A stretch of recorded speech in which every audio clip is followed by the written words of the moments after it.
Hello and welcome to Black and White Ministries. I'm Father Jon Roberts. This is where Christ is meeting you on a personal view. Today we're going to pick up in the Mark account, and this is going to come out of the 10th chapter, beginning at the 35th verse to the 45th. This is a narrative where Jesus is telling his disciples, after they ask him, Lord, who's going to sit at your left and who's going to be at your right? He gives them his answer. So follow with me. James and John, the sons of Zebedee, came forward to him and said to him, Teacher, we want you to do for us whatever we ask of you. And he said to them, What is it you want me to do for you? And they said to him, Grant us to sit one at your right hand and one at your left in your glory. But Jesus said to them, You do not know what you are asking.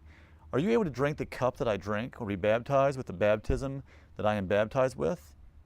They replied, We are able. Then Jesus said to them, The cup that I drink you will drink, and with the baptism with which I am baptized you will be baptized. But to sit at my right hand or my left is not mine to grant, but it is for those whom it has been prepared. Here ends the reading. Who has it been prepared for, I wonder, the kingdom of heaven? It must be a long litany of people who have given themselves and their lives all at the cost of discipleship. And that's the theme that runs through this particular narrative. And again, the gospel is full of moments where we can find sobriety and humor working side by side. The disciples are very concerned about who will be at the left and who will be at the right. This brings to my attention a story about two seminarians. They served in a very small church during their field education assignment, and one was the upperclassman and one was a little bit lower classman, just by 1 year. And they served under a priest who didn't say many words, and he kept to himself a lot. And on this one particular Sunday that was leading up into Lent, there was a little bit of a disagreement. For the upperclassman decided to correct the lowerclassmen for not knowing which side in which to stand on at the altar. The priest was just going about doing what he normally did. He was the celebrant. And throughout that occurrence, he really didn't notice what was happening.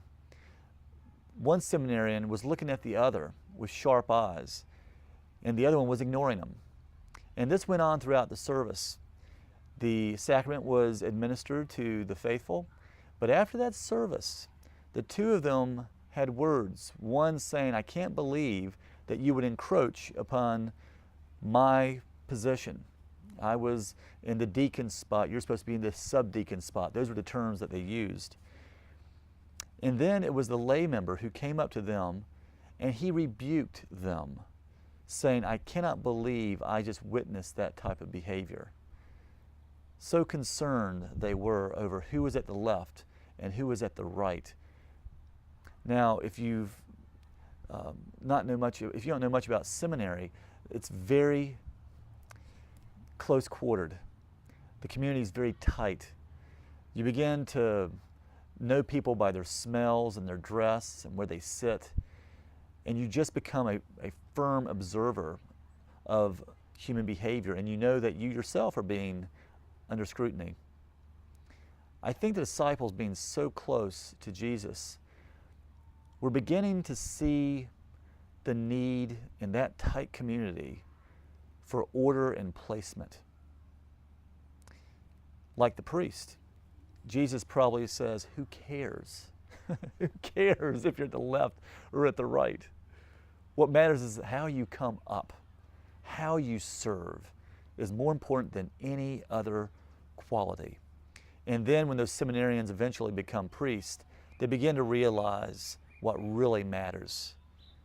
There's so much sacrificial giving as a priest. This is also true with you, members of the laity. When you look at your life, you'll have to find that there are plenty of applications in which you have to question what is really important.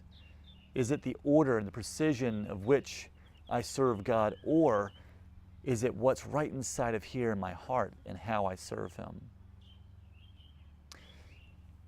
Jesus correctly tells them that it is not his role to say who would be in what order in the procession in heaven. That's for the Father to decide. The main thing that Jesus brings into the world is for us to have the right order and relationship in our heart with him.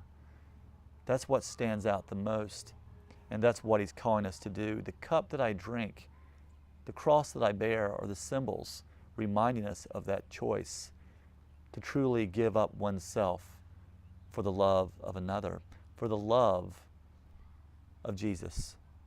Amen. The talking points today, I want you to consider what Jesus is saying by taking the cup. He says, are you able to drink the cup that I drink? What is the cup in your life today? What symbol is it? Do you have that represents that cup? And now for the second one, I want you to think further along. What do you find in the cup, the blood of Christ, when you receive him? What does that represent? Talk about those two things. What is it that you are called to partake of, that cup? And secondly, think about what you're actually taking into your body when you partake of the blood of Christ. Talk about this amongst yourselves. I look forward to hearing your comments at Black and White Ministries, where Christ is meeting you in a personal view. Go forth now in the name of Christ.